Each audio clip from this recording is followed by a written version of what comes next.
The Bellows, Contracts and Fees, number 2. All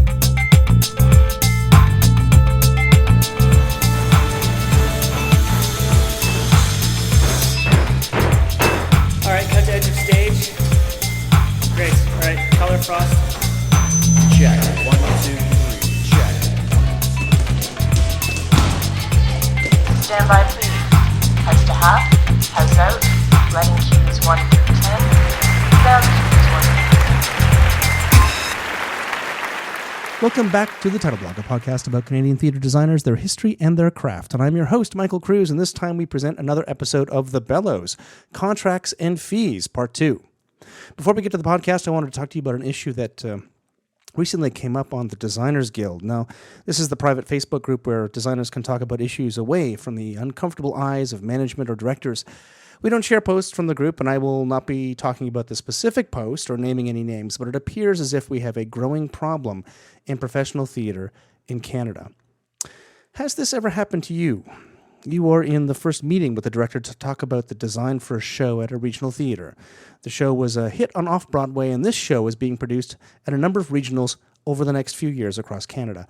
At the top of the meeting, the director hands you a photo of a set from the original production and says, "This is what I was thinking for the set. It worked so well when I saw it in Seattle last year, and it makes so much sense. So let's do that."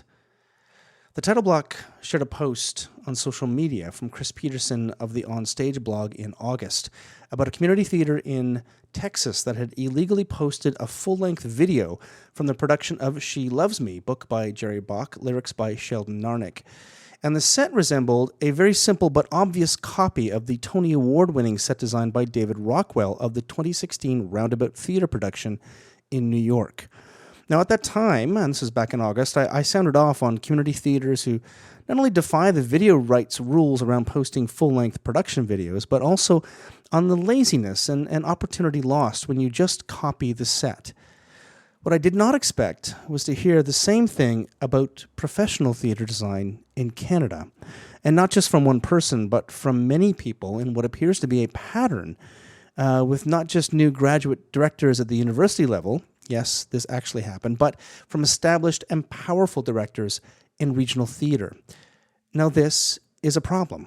I don't know why it's necessary to state it overtly, but the production of copyrighted material without permission is not only ethically wrong, but it's also stealing. Now, we all use others' work product as inspiration for our own work. For me, I took inspiration from painters from many eras when producing my own lighting designs. The final product looked, well, really nothing like the original work, which says maybe something about my own talent, but more about the interpretive nature of this kind of process. And the doctrine of fair comment allows this kind of work. We all do it, designers, directors, etc. But this is something different. Direct copying is outright theft, especially if it's not out of copyright. And frankly, it's just lazy design.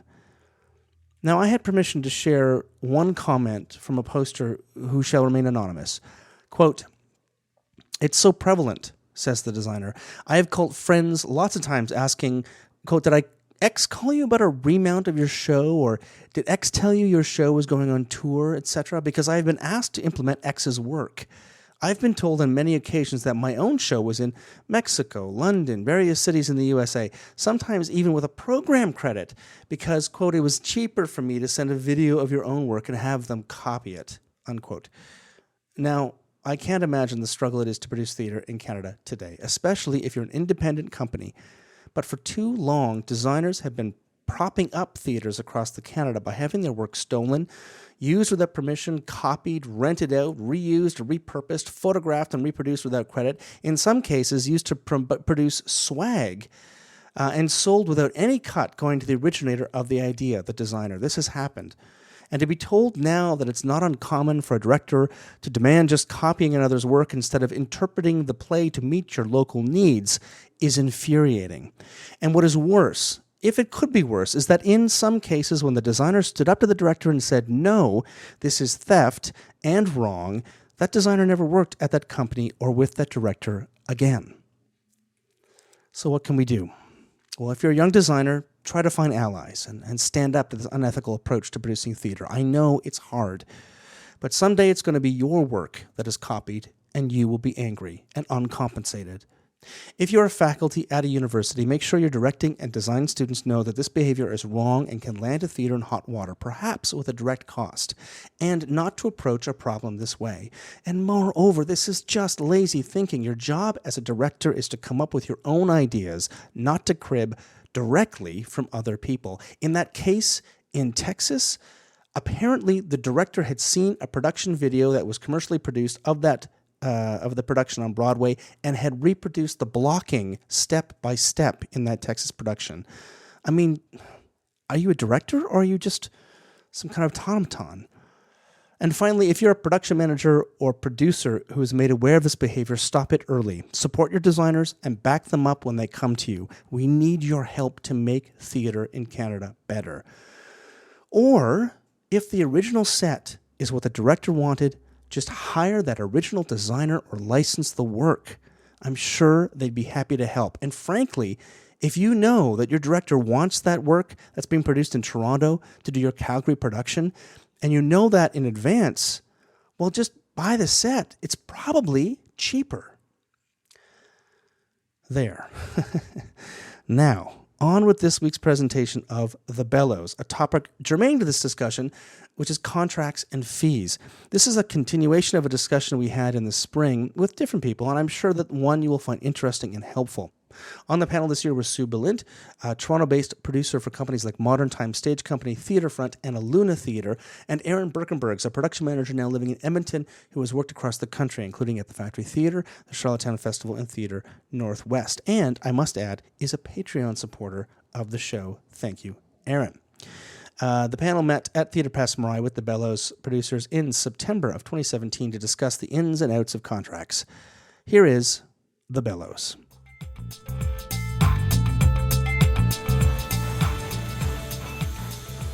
Welcome. Welcome to the Bellows. Before we begin, I just want to acknowledge the traditional caretakers of this land. This site has seen human civilization for thousands of years. Among the people who have lived here are the Anishinaabeg peoples, the Huron-Wendat, the Haudenosaunee, the Seneca, the Mississaugas of the Credit River, and the Métis. So to all the people of Turtle Island, Chi Miigwech. Welcome to all of you. So we'd like to start off with who has not been to a Bellows panel before? Welcome. This is excellent. Okay, so this is actually the beginning of our third season of the Bellows. So thank you for joining us. We're pretty excited. Who is the Bellows? So we will introduce ourselves. I am Rebecca Hutson. This to my left is Christopher Do you want to say a Ross. little bit about yourself? Nope. Who you are? Okay, cool. I am the Bellows. Well, I have a theater you are the company, Bellows. and I am a person in Toronto. And you're pretty awesome. Pretty generally great. My name is Christopher Ross. I run the Theatre Passe Muraille Backspace, and I also am a founder of the Buns Theatre Zone. Cool. What? It's amazing. I invented that. That was me and other people. And I'm also the Bellows. Missing right now, but probably will show up later, is Pip Bradford, who is a production manager and general knower of everything. And creative person, artistic Yes. person with Art is Hard, who will be running Crapshoot. Art is Hard is doing Crapshoot this season, which is really awesome. Yes. If you hadn't heard that, yeah, that's super cool. Yeah, so the first crap shoot is on the 22nd. Shout out, you should come. Cool. Yep, Friday the 22nd. Next And also Friday. missing is Michael Cruz, who is a member of the Bellows and also runs our podcast, or his podcast, where he podcasts the Bellows for us, which is the Title Block.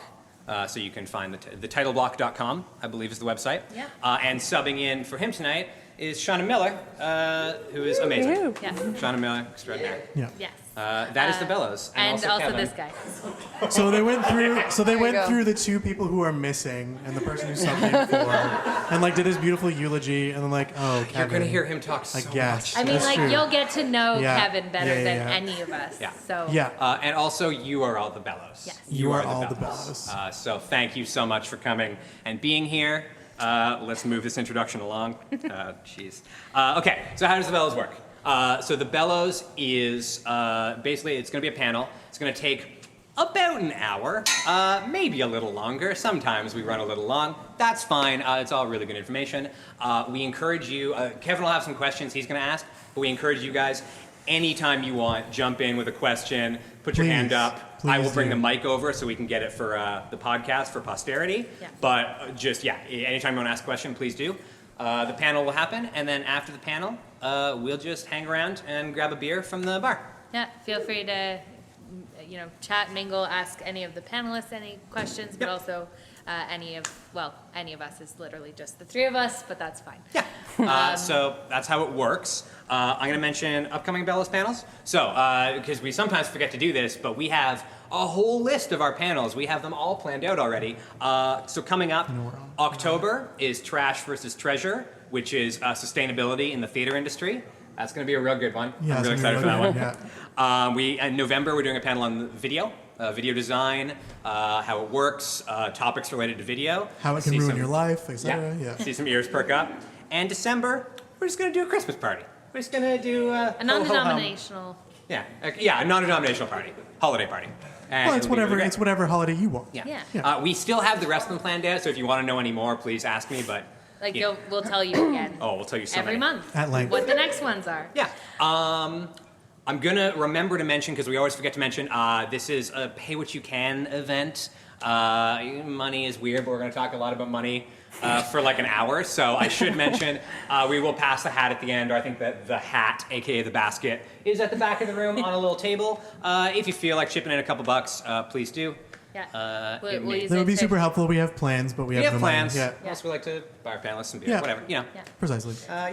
And thanks. and so this is a wonderful venue that has hosted us a number of times now over the literal years.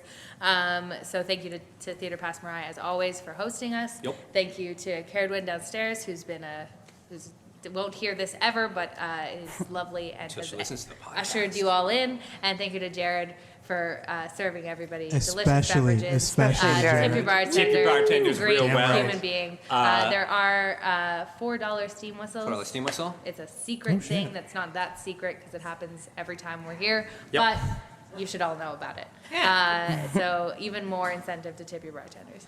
Without further ado, we need to workshop this intro. It'll get shorter It won't as days get go on. shorter. Without further ado, here's your panel. Take it away, Kevin Hutson. Thanks very much. Thank you very much for coming. I'm going to just defy them immediately and continue the introduction. So the point of the Bellows, which is vaguely related to contracts, is that bar is where I signed my first ever professional theater contract. And the way I got hired, and the way a lot of us got hired, is by doing the work and then sticking around at the bar and making friends. And that's how you tend to get hired the next time. So it's our opportunity to pass that on to all of you. That's what makes us happy. So that's what we're here for. So speaking of fees and contracts, we need to talk about negotiating. We need to talk about what exactly contract is and how you get comfortable negotiating a contract. So I'm going to let these two lovely ladies introduce themselves. On my left, who are you and what do you do?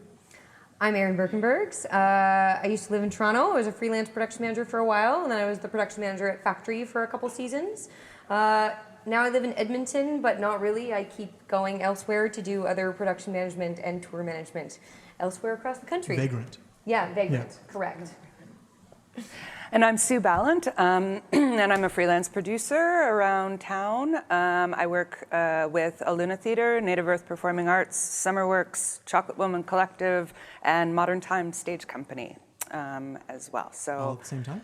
Yeah. Damn. Yeah. Damn. Yeah. That's me. Amazing. How deep into your career did you get before you were comfortable negotiating a contract?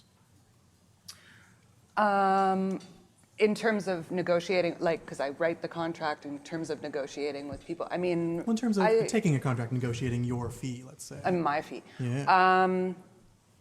Yeah, tricky. I'm not sure. I'm still learning, actually. I had an interesting case a couple years ago for various reasons that I had to consult a lawyer about a contract that I already had in place,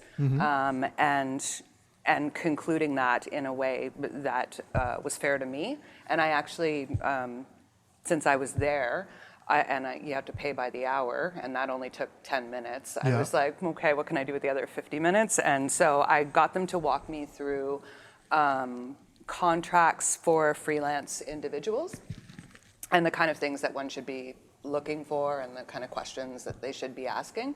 And that was really great, actually, because it served for me as well as just kind of a knowledge of when I'm most of the time writing contracts for other people's, the kind of people, the other clauses or things that I would put in, because I feel in my position quite often working with like independent, smaller companies, I feel a need to protect both sides, Right. not, and I kind of a responsibility to a lot of artists who are signing something for the first time, or, I'm not in the business of writing a contract that's going to screw someone over,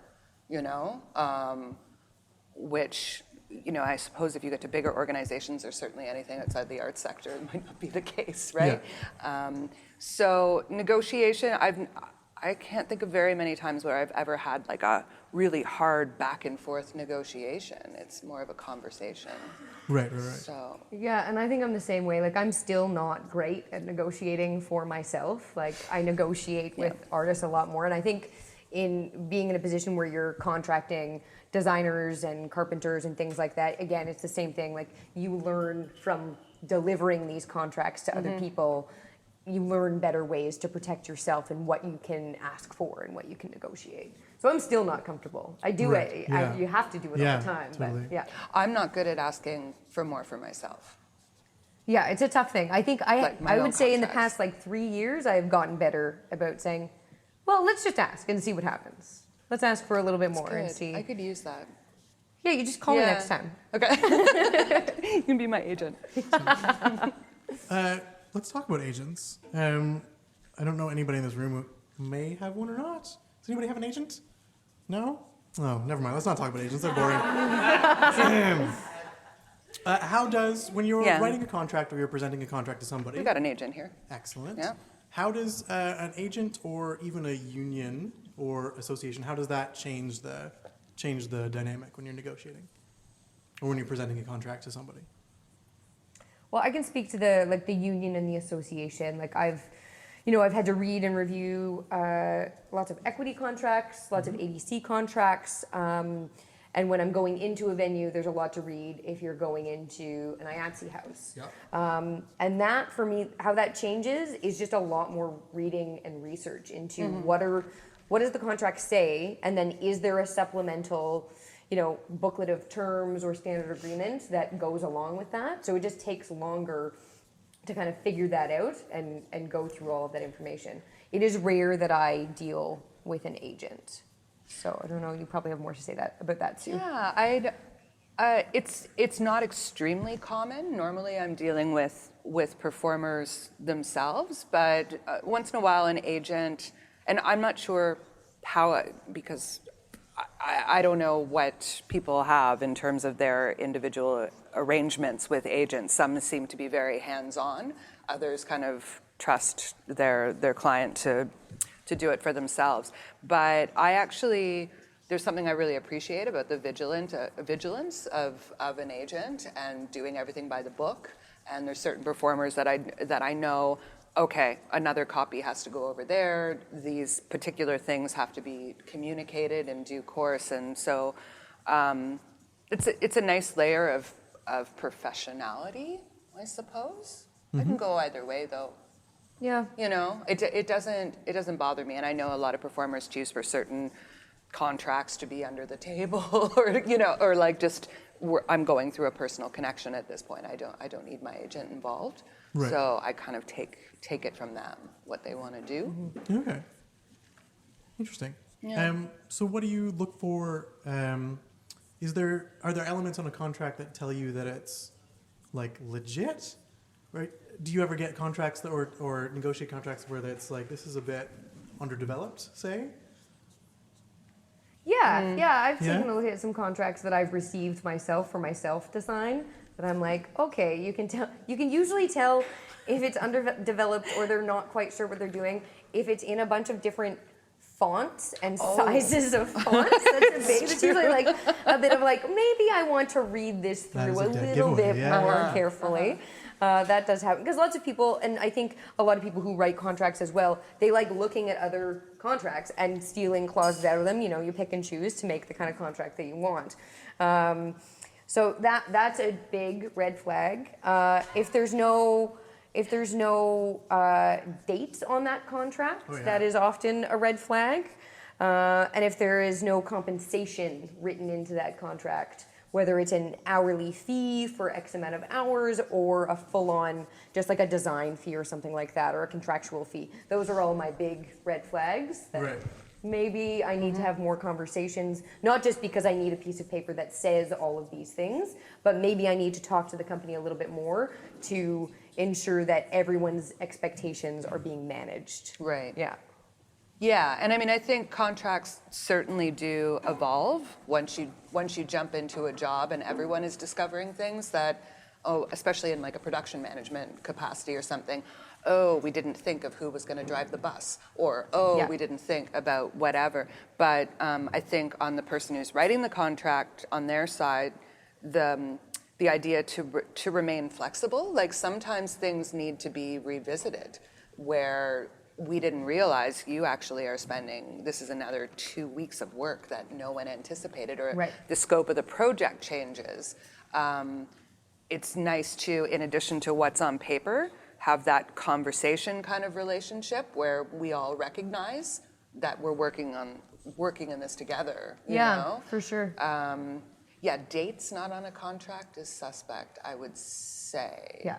And it might just also indicate how far along they are in the creative process of the project, that they're not sure what they're looking for sometimes. Yeah. You know, I've been involved in projects where, in various capacities, where it's just clear that we weren't ready to go into production yet, or we weren't ready to engage people with specific titles that imply certain roles quite yet. Yeah.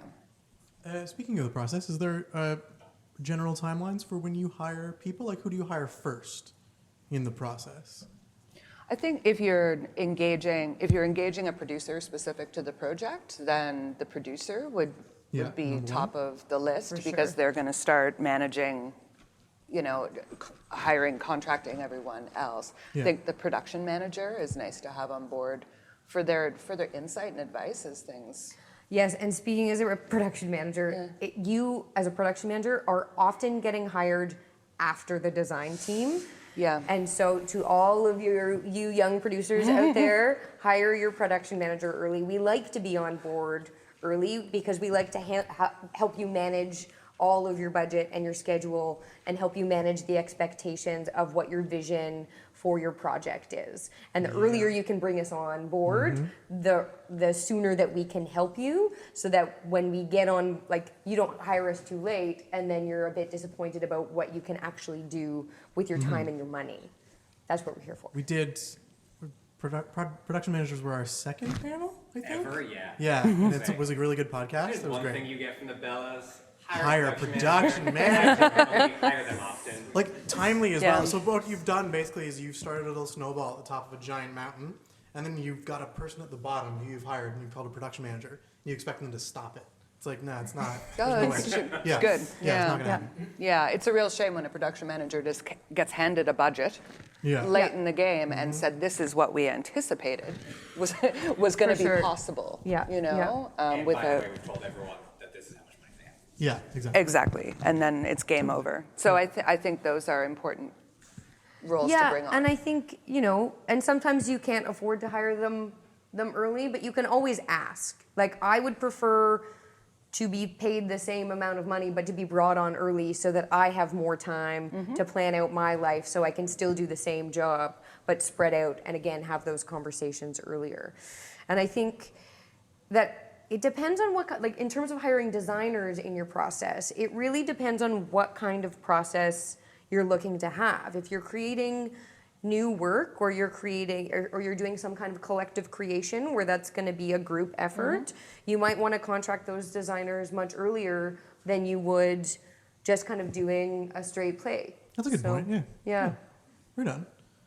Can we talk about designers for a bit? Sure. Oh, I Yeah. love talking about design. So how do you approach hiring a designer in contractual terms?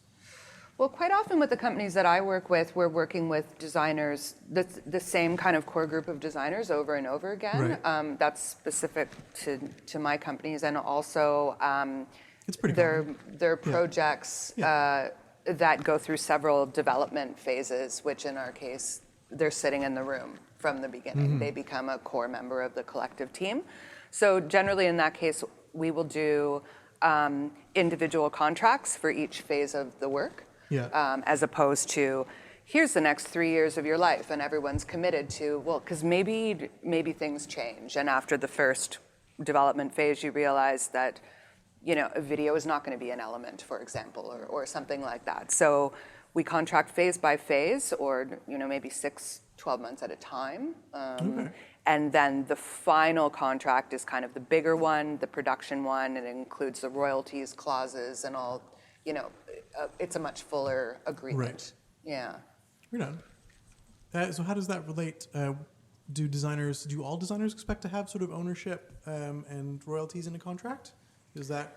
I mean, I would think so. Yeah. I think that they should, in term, like it is intellectual property. They have given of their time and of their thoughts to your project. So I always assume that when I'm writing a contract, ADC has that built in, but as just a freelancer, just doing a smaller contract, that's always in my brain as something that we need to put in writing at the time of signing. Right. Yeah. I once put first right of refusal, I think, in my designer contracts. Yeah, and I felt often like a do big that. man. I was like, yeah. Thought that was super important. Yeah, I think so too. Right on. Yeah. Yeah, and I find the ADC contract is helpful whether there is a designer who is under that agreement or not. I kind of use it as a baseline and a base of knowledge for like an industry standard. Right. Sometimes when I've worked for companies, they're not always clear on what the actual terms that go along with the ADC contract is. So going back to what I said earlier, like when you're dealing with these associations, really do your homework and do the research and do the reading. And if you don't know, you can call ADC or you can call up another designer to really kind of dig in if you're not clear on what those terms are. Because I find there are companies out there who don't actually understand what they get for a base fee. Like there are rules and stipulations for, and lots of designers are flexible, but for what you get for a base fee, how many rehearsals you're going to attend and when your stuff is due. So, Oh my God, do I have to be at every preview? Is that a thing? it could be depending on your contract. Okay. Yeah. Good to know. Yeah. So yeah, just digging into those things and really helping. Like I find often as a production manager working with a producer or general manager, it's before the contract goes out to the designer, I'm sitting in an office for a couple hours going through a stack of contracts, making sure that we're all clear on the project that we're doing and what expectation of time we have of these people that we're inviting into the room. Right. Yeah. How do you word that on paper in terms of expectation of time? I think it is more conversational most of the time. Paper trail if you can, emails back and forth. Oftentimes, like theaters will ask for what other projects you're working on at the time, so they can have a good understanding of how much time you are going to be able to give them. I often have in my contract, like for myself, my contracts, because I'm freelancing a lot of different places, and that's like a very good question to ask me. What are you working on simultaneously or whatever? And I'll often have in from October 1st to October 31st, estimated 20 hours a week. November 1st to November 30th, 40 hours a week. And that's a really clear way of them knowing when I'm going to be in their world and when I'm, and there's no surprises, because it's not pleasant for a freelancer to suddenly be I can't give you what you want. We should have talked about this earlier. Yeah, because that certainly happened to me where you've been juggling 3 projects and one of them explodes. And so is that fairly common to have that discussion of what else you're working on and that's all above board? Yeah, I think so. Yeah. I mean, and oftentimes you'll just have a residency period. So it's like during this residency period, the companies Yeah. for this particular contract. Tech Week, for instance. Tech like Week, I'm for here instance. for you. Yeah. So, that's a stipulation that often gets put in a lot. Okay. Yeah. And I have to be, like, just for myself, I need to be very forthcoming with people because I want to manage the expectations that, and sometimes I just can't do a project because I know that it's not going to be fair Yeah. to whoever I'm saying yes to. Right. Yeah. Right. It's good to know that's all above board, actually. And I ask people, I straight up ask people, Right. what else What is else you going got? on in your life between this and that Yeah, day? and it can be, but there's plenty of times that it is not talked about and it is under the board and nobody knows, and then we get to Tech Week and we only get to see somebody for 6 hours over the whole week, and that really sucks. So I'm a Yeah. big fan of trying to have these conversations during the phase before we sign and agree. Right. Sweet. So how do you, I kind of want to ask, like, what do you charge by hour? I'm not going to ask that because that's crude. But like, how do you make that distinction per company and your time investment when you're talking about, because oftentimes people will come to you with a set budget. Like, I have this much money to offer you and it's all I have in my lighting or production management or whatever budget. So how do you negotiate that when you're offered a set chunk of money?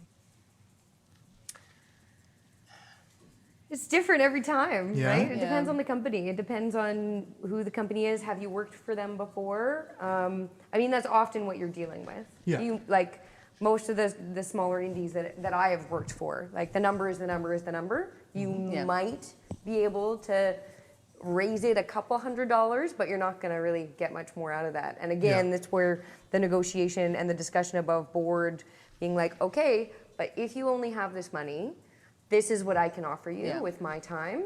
Can you get me an assistant? Can you get me, like, is there somebody else who can share this load with me? Like, all of those things I think are well on the table. Like, you don't necessarily put those in a contract all of the time. Sometimes you do. But I think those are the kinds of negotiations that I go through in my mind. Well, if I only have this time, and I really want to make it clear to you that, yes, I only have this time, and you only have this money, so can we come to an agreement where this project is going to come to fruition in the best way possible for all parties involved? Or Right. not. And if not, then sometimes you just got to take a pass. Yeah, and I think it's the same for probably all of us, that there's the money part of the equation, but there's also, like, do you have an existing relationship with the company, even if they're super small and they don't have money, but it's a really cool project and you really just want to do it. Yeah. Like, over the course of a year in different projects, maybe you balance out, like, here's something that's going to pay me really well. Here's something else that's kind of like, that's the thing that I have my heart in, But again, I think the conversation always of, like, just continuing to educate each other, that I think we can all agree that pretty much no one at the independent level is getting paid what they're worth, Yeah. And we all know that, and to have that conversation about and continue to think and work in a way, like, of what you're worth as opposed to little scrap, because it's like, it's really... Yeah, and I've definitely done that. Like, I remember working for a small opera company the first time I met Chris Ross when he was working at the Helen Gardner Phelan. Yes, did I say that right? Yep. I got this opportunity to work, and it wasn't a lot of money, and it was going to be a lot of work, but I got to do a show with Cami Koo and Jason Hand, and I went, that sounds awesome. I haven't worked with them as a team, so this is a level up for me. So I will take my lumps, and I will work real hard for not a lot of money, but I got this great experience, and I got to work with those guys who have been great resources since then. So I think that's really something to look to as well. For sure. So what else is, besides money, what else are you looking for in a contract? Is there any other compensation you can offer or you look for that makes it worthwhile? I mean, I think it's experience-based. Like, if I work with you, is this a cool project? And is this going to be something that fills my soul with joy? Like working with Morrow and Jasp They yeah. can ask me to work for anytime. peanuts, and I will do anything for those girls because I know it's going to be a good experience for everyone in the room because we're And they would collaborating pay you together. in literal peanuts, and it would be Yeah, amazing. yeah, we'd be super into it. Totally. Yeah. Yeah, I think the same thing. Like if something's going to be either a challenge or something that I've never had to do before, like that's exciting as opposed to just straight up play. Here's the script. Yeah. Opens February 1st. Then that's really appealing.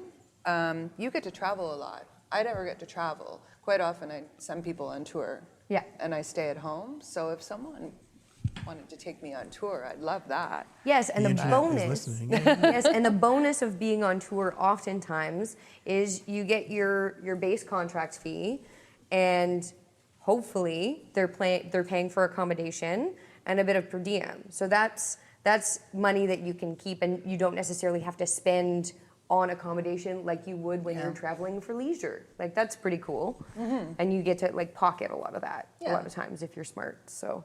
That's good. What if you're not smart? Do you go to the bar? Yeah, then you spend it the all bar at the every bar, night. and you come home with negative bank account. Right. Doable. Totally doable. Do you have a sort of pet clause? Do you have a most hated clause? Anything that just like will drive you away from a contract immediately? Because one of the production managers I worked with recently said that the like sundry duties as required is the worst thing ever. Yeah. Is not legally binding in any way, and she just swears up and down that it should be exterminated. Other duties as required at the end of the task list, which Yeah. I will say I put into every contract, but I always feel weird. But and I think it also is one of those things that you were talking about of like the contract is a little vague or it's in different font sizes. Like if they haven't fully formulated a task list or a duty list for you yet, or if it's extremely short, there's only like 2 or 3 duties and then other duties as required. That's if there's 20 and then other duties as required. Okay, you've given it some thought. So I will take exception. The only time I don't mind that clause is I've seen other duties as assigned or will not be unreasonably assigned. So it's like it has to tie somehow to I'm your gonna job. use And I mean, that. you can reach pretty far, but like that I feel is more reasonable good than one. just other duties as assigned. Yeah, and I don't know if it's like right or wrong, but I know a lot of companies who just have a very kind of like a corporate kind of contract, and it really doesn't tell you much about the job, which I don't love. So I'm a big fan of the appendix or the job duties attached to that, having that referenced in the contract, like the following things will be your job according to Appendix A. Because sometimes contracts can get really big and fat and clunky, and I don't know that all of that needs to be there for a legally binding contract to happen. But if you have a separate appendix that has all that information that you can quick look, that's pretty good too. one organization that I've worked with actually has just kind of, it's lovely. It's like just narrative driven. The top of the contract kind of has a paragraph expressing the working culture, the spirit of the company, the way, like, stuff. This is how we work together in the workplace. That's pretty cool. And I liked that because when I read it, I was like, okay, I feel like I'm entering into this mutual agreement with a group of people who have decided to work together. It wasn't, and it's not corporate, and it was just, like, I thought that was nice. It felt welcoming, actually. I've actually never thought of the phrase mutual agreement on a contract before. Instead of contract. Yeah, is that weird? I never call them contracts, I call them letters of agreement, because especially when I'm working with younger or emerging artists, I find it's like a softer kind of phrase, like contract is a scary word or something. Right. And I have done memorandums of understanding, Yeah, I've which seen those. is I've kind done of a couple of close those. to mutual agreement. Maybe I'll start calling them letters of mutual agreement, because you do put in, here's presenter duties, here's artist duty. Like, you know, it's on both sides in a lot of cases. We have a question at the back. Yes. Ooh. Finally. Carry it though. Not. We're not into that. podcasting, No, get so in you there. got to Get get in on there. that mic. For posterity. Yeah. Thanks for the wireless here. You're very welcome. No, you're not. You're not amplified. It's just for the internet. My question actually is about sort of the rationale behind doing a contract, what it affords the company, what it affords the artist, and whether anybody in the room is not doing contracts currently with their programming. Is there anybody here, just show of hands really quickly, that is not using contractual agreements? Yeah, Yeah. my company hires freelancers. It's not contractual. It's, Okay. Can you guys comment on that, on the validity of contracts and maybe why you wouldn't need one? Good question. When you hire freelancers, does that mean that they invoice but there's no contract? Yeah. Is that Yeah. the extent of that? Yeah, bi hourly. So Yeah. there is a sort of little one pager we send out that's like here's how we're going to use you for the hourly fee which we're offering. So there is I still call that a contract. suppose so, but nobody's signing anything. Oh, I see. Right, so there's no like Interesting. the only agreement part of that contract is that you say I'll do that. I guess there is an offer, but there's not specific like terms. You know what I mean? Yeah. In a lot of cases, I don't mind invoicing instead of contracting, and it's easier, like on a producer side, to not be shuffling through so many, like really when it's pretty straight up, you know. With that though, I think I always have emails, I have paper trail, I have notes from a meeting that I may have had from them, or like. You know, we kind of go through the terms, and quite often in a scenario like that, there's like a budget cap, where if you are paying hourly, like I have still had at least a verbal conversation, we got budgeted $500 for this work. And they say, okay, I'll invoice you $500 at the end, you know, as opposed to, or I'll flag when I only have 4 hours left and I'm still not done my work. So it's not a written contract, you know, like in that more traditional sense. I think that's fine, especially for shorter term things. I think that the idea of Yeah, come on up. Yeah. not contracting, like, terrifies me a Yeah. little bit. Like, I spent time as a freelance technician as well, and but I've also been burned by companies, as many of us in the room have been as well, by not having that and then not being paid. I think it's just like contracting makes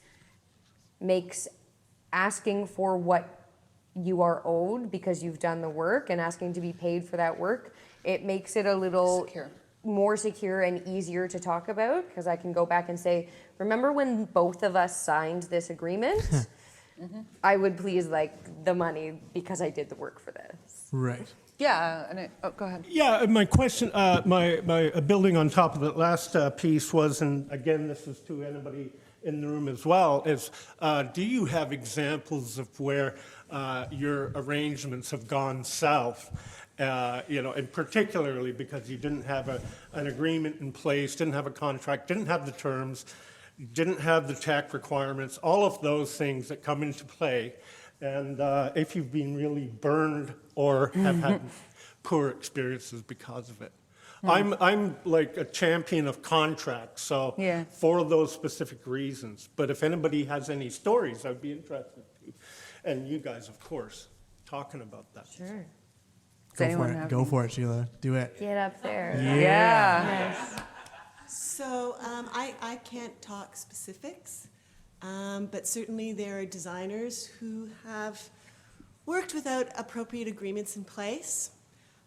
The initial experience may have been satisfactory and the compensation what they expected, but when a production grows legs and moves onwards, I have seen designers whose work has been used and they have had no access to royalties. What is the worst part of that is that they feel entirely devalued in terms of their contribution, and it ruins a relationship. And very often these situations happen between friends. So I would say absolutely, if there's any hope that that show could have legs, and that's every show, Any show. you need to have some sort of agreement in place. Right. Absolutely.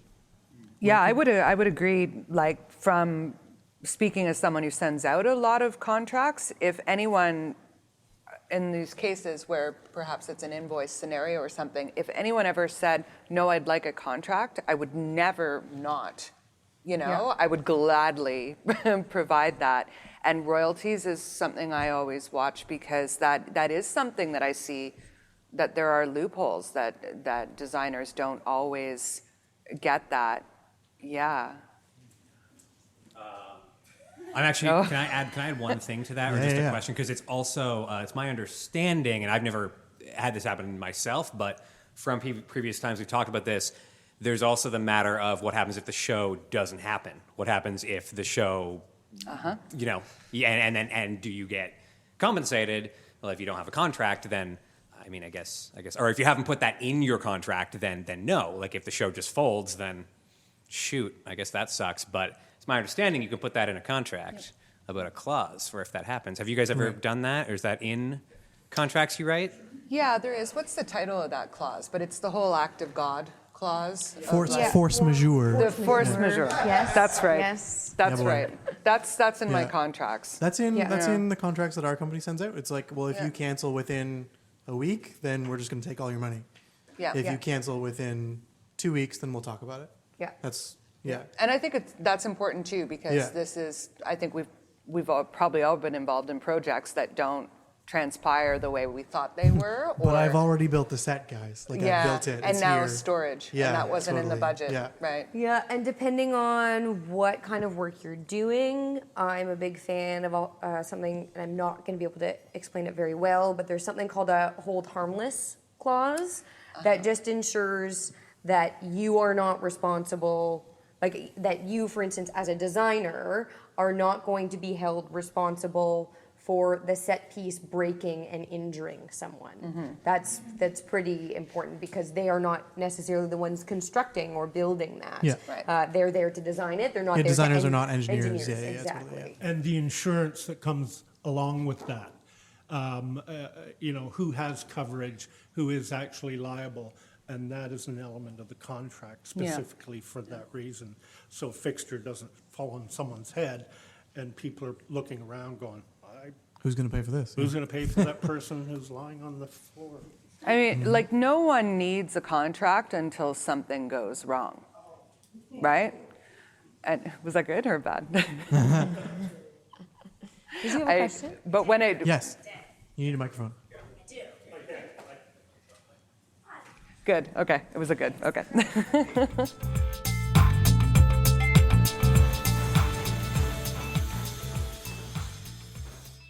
Hi there, I'm interrupting briefly once again to ask you to support the title block on patreon.com. Click on support the show in the show notes. This will bring you to my Patreon page where you can donate a small amount every episode. And I'm just asking that you help to cover out those costs and help me to continue to capture the story of Canadian theatre design and to bring you special presentations like The Bellows. Go to patreon.com/the title block podcast and donate a couple of bucks an episode. It really helps.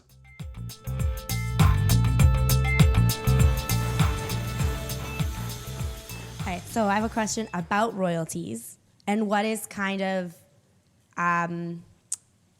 the general rule of like royalties for a performer who has written the show because it's verbatim, or what is for designer, or for what are those, and how do you navigate and propose something that is like ethical and logical, so you're not giving someone like 60% because they painted it. What is the regular split of that? Do you normally do design, like a percentage of the original fee for designer royalties? Yeah, per performance. Yep. Which is like ADC contract makes that really easy. There's just a little line. You can only, 1%, Sheila? Is the minimum, and then you can go sky high after that. It varies. Yeah. So 1% of their original fee per performance. I'm not sure how that changes if that show has legs after the run. Is that the same? I'm not sure. So Get Sorry, up there. Do I'm it. just going to use you So because I you're was here. not involved in the last round of negotiations, so I don't want to quote on that. Sure. But one of the things that often happens is, drowsy chaperone come from away. They started sort of very black box, and now, and then they go to Broadway. So I mean, if you offer the designer, 1% of that original That initial piddly fee. Yeah. when they're on Broadway, it is perhaps might be construed as disrespectful. So you could tie it to what a designer would be paid in that setting, Gotcha. right? Yeah. Right. And you're likely to have a happier response. So And if you don't, they'll get you on the additional services anyways, because you can't really take it from something like the backspace here to Broadway without doing significant For sure. amendment. All I need is 48 dimmers. It's fine. But you raised an interesting point about like a performer or someone who's part of a collective creation, verbatim, whatever the situation. I've never encountered that actually of a group of core collaborators who then maybe the script travels without the performers. That's interesting. Chorus line is still in court. So you might want to see what exists on the web about that. I feel like we've learned that there is a template for designers. Where can one find said template for designers, for royalties, let's say? Contact the ABC office. Okay. They have one for packed theaters and one for independent producers. Right on. They're pretty parallel. Yeah? Yeah. Good. And I also know that there are some designers now who, if they're doing a fringe or a summer works contract, and they cannot be paid a proper fee at that time, that they are signing agreements to protect themselves. Again, so if the show has life after that, they have a written agreement that says, if this show gets picked up into a full-on production, it goes wherever it goes, then you will pay me a proper fee, like the fee that's written on this piece of paper for the work that I did with it, that I did originally, and Okay. then we will negotiate a new fee for what this is going to be as well. And they would ask for first right of refusal as well. Correct. Yeah. Yeah. Cool. So that's smart. And I think it's really smart because there are so many instances of fringe shows, summer work shows, like all of these tiny little indie pieces that nobody has any money. Everyone's just taking a share of the door, that do get picked up and have big long lives after that. So to protect yourselves early, write these things down. And I think that's what contracts generally are about. It's to protect the company and to protect the individual who's working for the company. Like, I think it works all around for the most part. I think designers are well served by agents as well. Like, I've probably worked with more designers who have agents than performers that have agents, at least that contact me. And that's because these are tricky things as opposed to a straight up, that's an equity contract, that's my 8-week gig, whatever. But designers do have a lot more intellectual property to be aware of, That's actually a really good summary. We might be a little early. Can anybody else stretch me with questions here? Because that was a great summary. Yeah? Do it. Get up there. Oh, no, I was inviting people to that microphone. Oh, sad.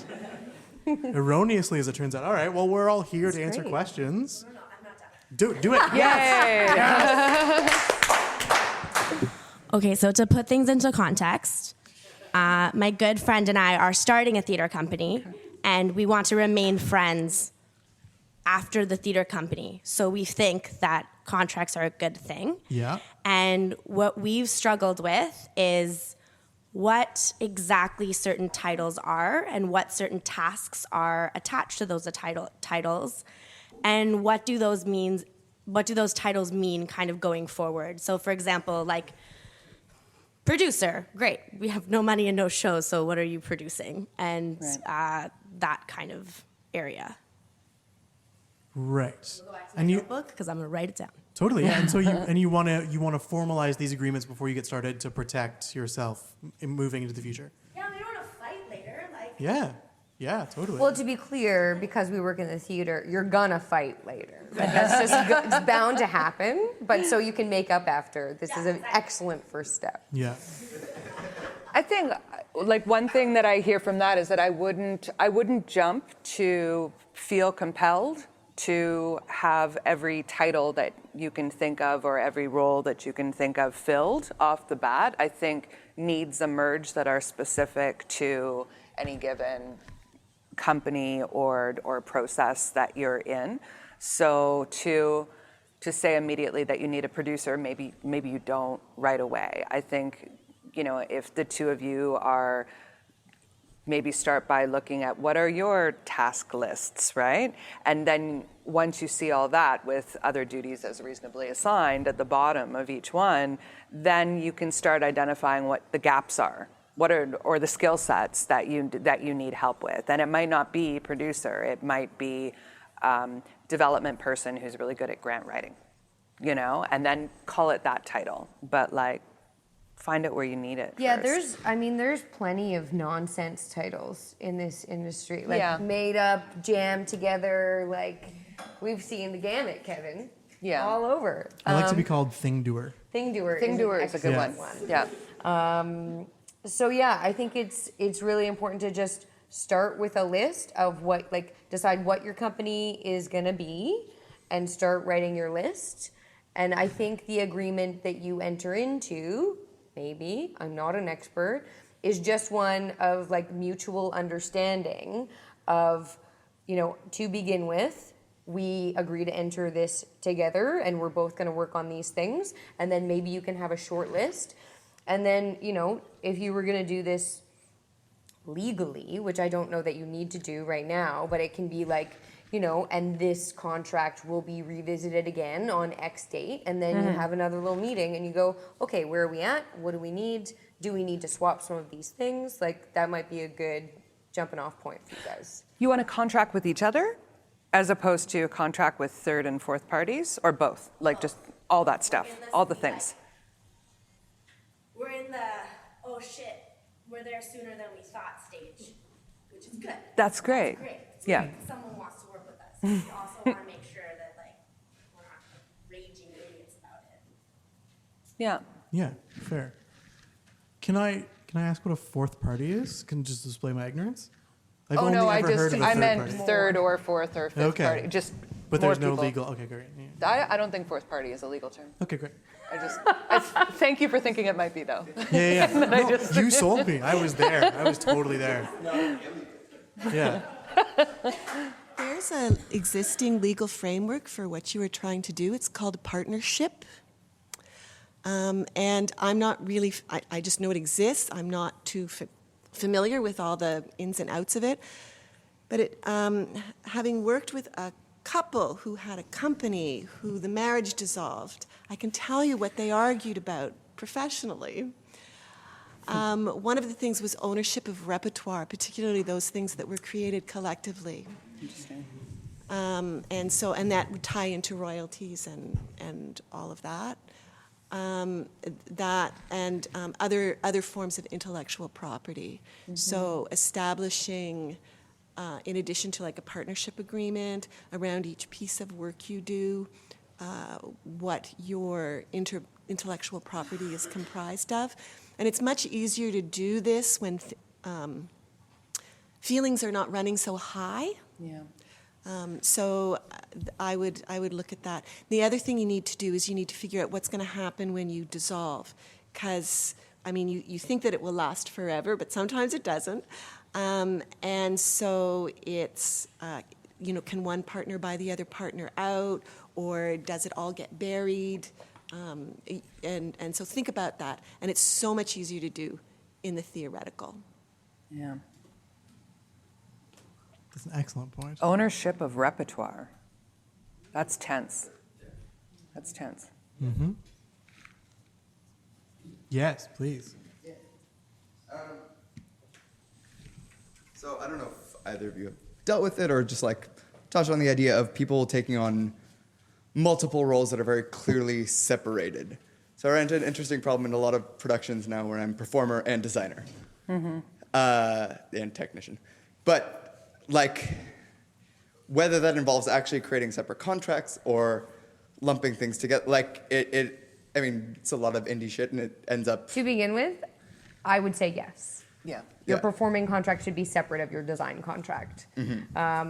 It gets a little bit gray if you are the designer who's also doing the music on stage. That's a little trickier. Right. But it's still, like, I've dealt with a sound designer who is then the Foley artist on stage for production. And Right. that is two separate contracts. They get their contract to do the sound design because that is one whole complete job Right. with a whole bunch of requirements. And then the performing, which is, you know, you got to show up to do Right. that show every day as well. So I was, Can I Like- poke in here straight here? Sorry. Sound designer and composer. I'm under the understanding those two separate jobs. Practically speaking, do those often get contracted separately? yeah, because I Yeah? think they're two different contractual bodies. Yeah. Depending, like, I think that they're two different associations that you must speak Right. to Okay. get those two different contracts from. Right. But maybe it's at the indie level where it just breaks down. It's terribly. tricky. Well, there's also like I do a lot of surtitle work, and it's like surtitle design, but then execution because nobody else can fully execute Yeah, totally. Yeah. in the moment. Like, Yeah. and I mean, generally the companies I'm working with, I'm comfortable and happy, but like I've also consulted or like jumping in with people that I don't know, and it's Yeah. like that's just a whole separate time commitment. Then all of a sudden I'm like essentially a performer. Yeah. Because I'm there every Yeah. night doing the goddamn thing. Yeah. But I also spent all these extraneous hours. So have you designing the found thing. yourself with a remote in your pocket, acting on stage, running the surtitle? Oh, yeah. No, or like running design elements. That's at the same best. Time. That's It's the best great. thing ever. It's super. That's amazing.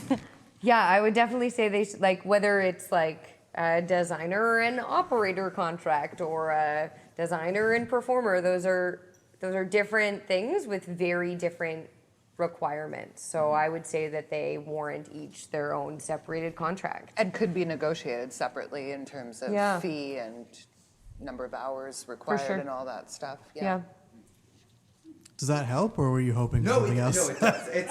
It's just, sometimes it gets tricky when like you're in the room, especially with like works in development. It's like Yep. yes, I'm hours in the room rehearsing, also thinking about this. So it becomes somewhat amorphous. Yeah, well, and especially if difficult. you're in development and you want to give, you know what I mean? Yeah, Exactly, totally. but Yeah, then yeah. it's like, but then it turns into other issues because if it Yeah. does a remount Yeah. and I can't be in it, but it's still my design. Yeah. Yeah. Yeah, It yeah, gets because I into, think like weird territory. Yeah, here. I think almost always, not every time, but pretty much always, the design contract ends on opening night.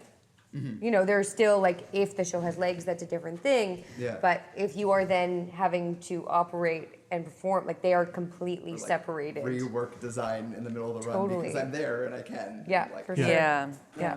Yeah. Sweet. Oh, Shauna yeah. Miller, Get on there. somebody bring her the mic. Is there going to be a crazy feedback thing when this happens? No, she's got Well, because No, because I've got control. Oh, right. And it would only hurt her. Yeah, I've got control. One thing when I was freelance production managing was I would add clauses as a sense of protection on some already established contracts. One of the clauses was time commitment, but also added outside of that time commitment charge per hour. So it's like tech week, I'm yours all day, every day. Production meetings as scheduled, a number of them, but added phone calls and added emails are going to be started to charge per hour, which allows people to kind of sometimes think about, oh, I'm just not going to call you at 3 o'clock in the morning when I have this great idea. I'm going to save it for the production meeting. Yeah. And so when they see that, it's like, oh, right, because you're working on something else. So it might be interesting if you are bringing a certain skill set of like, also, that's great, I have this performer clause, but if I start going into design work in this says we have to just do another contract. Right. For a fee that can be negotiated, you know? So you can adjust to your friends as you go, but you have a clause of like, yeah, it's just there.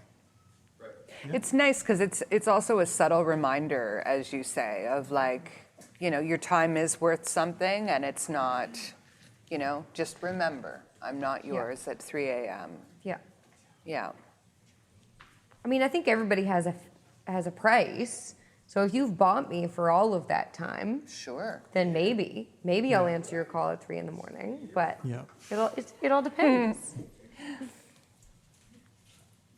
Just a couple of things. Is there anything that is similar to the Directors Guild of Canada structure on who does what in the film industry? Is there anything like that in the theater community as well?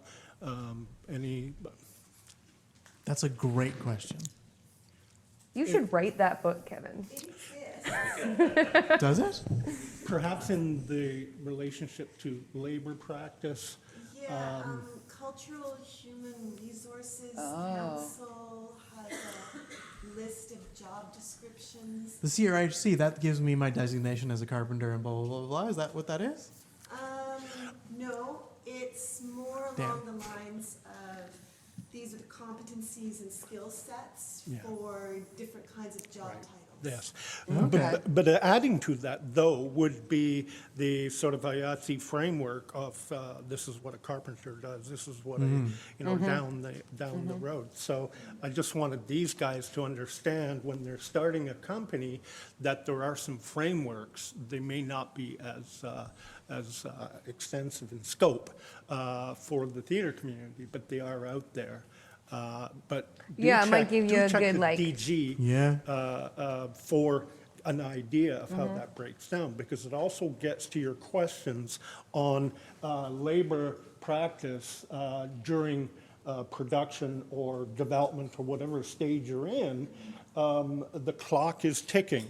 So, I will not perform unless you give me the go-ahead that I can perform, because it's going to cost you this much. So, and I would, as someone who's worked in many fields for many years, is to recommend to everybody to think that your attention to the content that is being produced, whether you are behind the scenes fixing a light or designing, is that any attention you are putting to that effort is worth something. Yeah. There is a dollar value that you should say yes or no. I am going to attend to that at 3 o'clock in the morning or not. Right? So make that decision early on.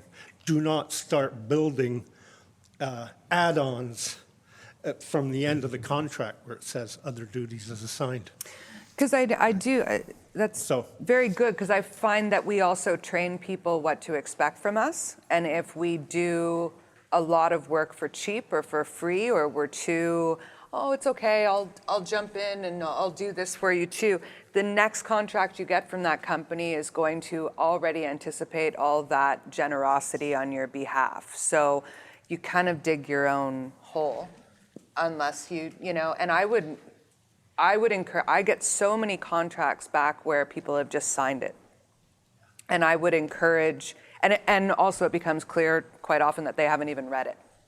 And I would encourage questions or back and forth, even if there's nothing that you actually don't understand or you're not having a big problem with anything. Throw in a question anyway, just so on the other end, the producer or the producing company knows that you read it, knows that you've absorbed it, knows that you're taking it seriously. It's professional practice, right? Yeah, and I would highly encourage, wherever possible, it's 2017, we live in a world where you could be emailed a contract for review. You may not be able to sign it over email, but I have been stuck in a number of situations where I've been called into an office thinking that we're going to have a meeting to negotiate, to talk about terms, to discuss things further before I sign it, and I've been, the contract has come down and it has been made clear to me that it's very urgent that I need to get this signed, or I might not make this next pay period or something like that. So you know, and so Oldest you trick in the book. you know, they're holding you right there, so you want to get paid. So you end up just signing it. You kind of breeze through it, and I've been burned by that. So really take the time to read your contracts, ask for them in advance, and if you are comfortable enough, and I encourage you to just find that courage. If you get presented with one of those situations where it's put in front of you, say, oh, well, I'd like to take this and I'll come back to you tomorrow so we can talk about it instead of just signing it. Yep. Sweet. I think I would be remiss, it's a little personal maybe, if we didn't talk about the PMTD, if we're talking about delineations. Oh. Yeah. I'm sorry, Erin. I'd like to apologize to everybody. What's that? Define that for our audience. Right. So, production managers exist, and they're management positions, and they have a certain set of skills. Technical directors exist, and they have a certain set of skills. That are different. Different. Thank you so much. Specific and distinct roles that are far too often lumped together and just smashed in there because you only have so much money, and you need a person to make your shit go. Yes. So, please continue. Well, okay, ask me a question, because I can go all night long. Yeah, absolutely. No, so, well, how do you respond? So, in the indie world, generally speaking, it's going to be a bunch of artists who, more or less know their game, and then they go into the theater, or they're staring down the barrel of going into a theater, and they're like, oh, I need somebody to do this. And they think that's one person. Yeah. Right. Okay. So I am a production manager. Yes. I am a sometimes shitty technical director. So I approach it with, what does the work need? Sometimes they need somebody like me who can manage the money and the time and the people and the artists. Sometimes they need somebody with way more technical skills than I possess. And if it's that instance where they need, it's a super tech-heavy show and I know I can't get it done, I then ask, well, do you have a budget for a technical director? Because I can do all these things, but you seem to need more of these things. Like, is there a situation, some kind of agreement we can come to where maybe we split the fee? There's usually not enough money to make that worthwhile for anybody, but sometimes there is. So I just start asking these questions, and then I explain within those conversations what my skill sets are, and if they want to hire me, that's fine, but I'm also going to need somebody to fill in those gaps. So whether that's by the hour, for a smaller time period, whatever. Sometimes if I'm really interested in the project and I want to do it, I just hire down. I hire somebody else to do all of those things. But it puts the person that if you were the person asking that as a producer, it puts me in a shitty situation. Yeah. Like, it's just not fun because I'm like, okay, well, you don't really understand what these two jobs are in different things. And sometimes it works out fine. Sometimes like they need less on the tech heavy, more on the production management side. So sometimes you need a handful of flats and some rental gear and this, that, and the other. It usually just takes more conversations. Like, do you have a budget to hire Production Canada, for instance, where I'm going to send my designer drawings, my beautiful designer. They do not. my designer drawings that have no construction information, and I will send them to a company, and they will figure all that out, and they will like deliver a beautiful set to me. And I will totally do that for you. He will. He's pretty all right at it. I'll do it. So if they have a budget for that, then like my job is already easier, and maybe I don't have to think about that. Yeah. It is a hard conversation, and because art is the first to lose money, to lose government money, and the last to get it back. We've been kind of in a holding pattern for a while. And I don't, many years ago, we just decided as a theater community that PMTD is one job. Yeah. I want everybody to know it's not one job. Yeah. So Two jobs. My current example is production manager will call Christy and rent you dimmers and lights, but it takes a technical director to actually get the electricity there. Correct. To actually spec the electricity, spec a generator, or find a tie-in point and make that actual physical connection. That's what a technical director is for, as opposed to a PM. That's the most clear example I can. That's very good. Yeah. Because I think it's understandable that people have this confusion that they don't. So that's a very good because they are both management positions. Yeah. Right. But like you said, one is managing sort of budgets and schedules and people and this, that, and the other, whereas one is sort of speccing gear and ohms and you know what I mean, like Totally. Yeah, totally. Well, and I think, to a certain degree, we do it to ourselves a little bit because we will continue to take on these things. Yeah. The impossible job. And let's be clear, there are some magical unicorns that are PMTDs out there. Yeah, they do it's exist. true, they do They are exist, just really hard to find. Yeah. Well, even those unicorns will be better at one than the other. It's true. Yeah. It's true. Doesn't matter who. I got a job offer out of the blue a couple months ago from an organization large enough to know better, asking if I was interested in being a producing PMTD. And Outstanding. And I just kind of looked at the, and then waited 24 hours and then wrote so what is it that you want? Because that's at least 3 people. But these confusions do exist. And I walked them through a process and definitions and said I'm not interested because that's also an indication of the people you're entering into an agreement with, if that's the expectation they have of a single person for a part-time contract. Totally. So, Yeah. it's part-time. Flex hours. Oh my God. What a deal. That sounds like an opportunity, frankly. Yeah. Yes. Megan, yes. Hello. Just kind of to further along this thing, I'm a stage manager. So I had a question about when I'm kind of presented with usually with smaller companies contract, it's like, hey, do you want to work with us? Something I often ask is, does your show have a production manager? As I heard earlier, every show should have a production manager, but often I'm told no. And I'm just wondering what your thoughts are in what to do in that situation, because sometimes I'm told, okay, well, we have a producer and they will do this and this and this and this.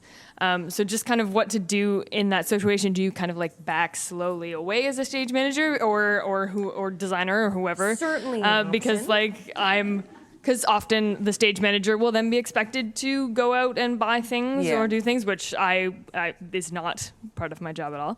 Do you kind of back slowly away from that? Do you kind of go in with optimism, saying, oh, maybe this producer or whoever will take on these things? Or do you are you in a position where you then have to say to the company, hey, have you thought about a production manager? Yeah, I think it's that, and it's not unlike what you were just speaking about, which is sometimes you just have to walk them through. Yeah. And by the end of that journey, sometimes they go, oh, what was I thinking? Of course, this is more than one person's job. And I get it, budgets are what they are, but also to protect yourself, it's about having that conversation to make it clear what your expectations are and what you're willing to do and what you are not willing to touch, but making it known that this is absolutely going to come up and somebody else needs to take on this task, and it's not going to be me. Yeah, it's that whole managing expectations thing again. Yeah. And it could be something that's a very simple show that a producer who is at the company is totally able to phone Christy and get some lights and who knows if it's a very small, but I doubt it. I feel like they're spreading tasks, as they can with the budget. And are you in equity contracts in this situation? So that protects you as well. And they need to read the rules around equity stage managers to perhaps help them understand. Yeah. I know the CTA can seem daunting, but it is fairly clear. It's long. The CTA is your friend. It's so your friend. It's been my friend for a real long time. Lovely. Just reference it. Do you like page 64 when I you're love drawing your bath at night? That's right. So good. Page 64. But again, in walking them through that, especially as a stage manager, explains them okay, I already have perhaps a 9-hour day for 6 days a week. So how are we going to manage this? And then how are we going to manage that once I'm into 10 out of 12s and all of those things?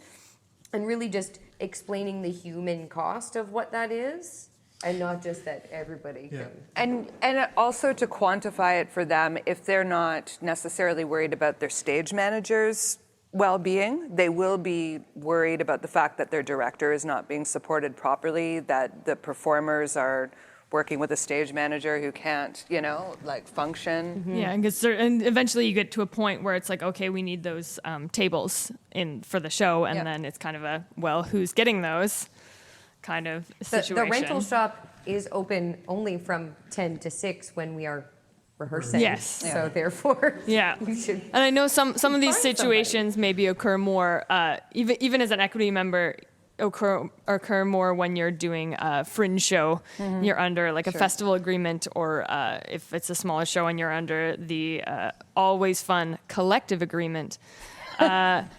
When you could do kind of anything. So it's kind of, just kind of taking those things and explaining. And thank you said where it's like, no, I am actually in rehearsal I can't leave and go do this other thing because I'm actually here for this other function. I think what we've learned tonight is that negotiating a contract takes a lot of patience and deep breaths, guiding people through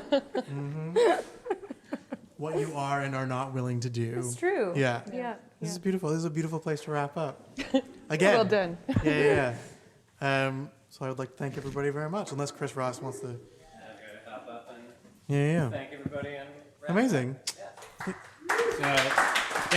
Let's thank our panelists, our wonderful moderator, Shauna Miller. Thank you all so much. Before I move on to anything else, I'm going to remember to do the moment of silence. Yeah. We need to do a quick second of silence for the podcast. Michael Cruz always reminds us to do this, and then sometimes we forget, and it's sad. So I'm going to, we're all going to take a deep breath, and then we're going to hold it for 3 seconds, and then I will continue on. So.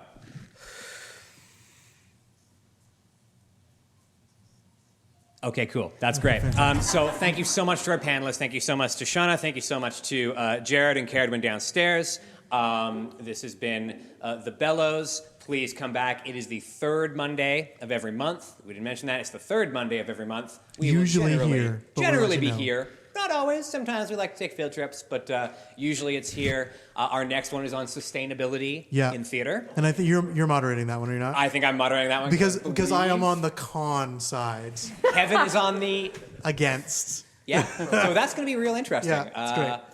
We would like to we'll pass the hat, or we'll leave the hat back there or whatever if you want to throw a couple bucks in. When you pass the hat, put some money in it, please. Yeah, okay, we're going to pass the hat. Otherwise, thank you guys so much for coming.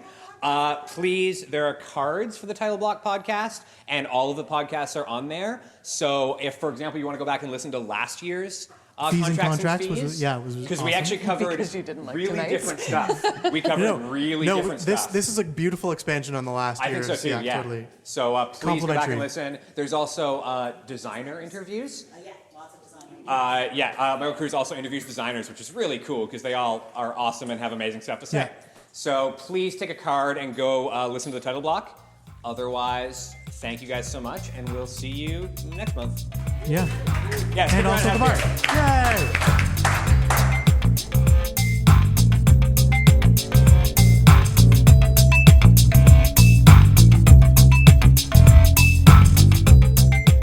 And that was another recording of The Bellows from Theatre Passe Muraille on September 23rd in 2017. Next time, senior Canadian designer Ken McDonald. The music for this podcast is by Vern Good, with a voiceover by great Gabriel Cropley. Please go to Apple Podcasts and give us a review. It'll help get the word out about this podcast and share the history of theatre design in Canada. And you can follow us on Twitter @TheTitleBlockCA and on Facebook.com/TheTitleBlockPodcast. You can send comments and requests by email to thetitleBlock@gmail.com. And don't forget that if you like the show, please go to support us on Patreon.com. I'm Michael Cruz, and I'll see you next time on The Title Block.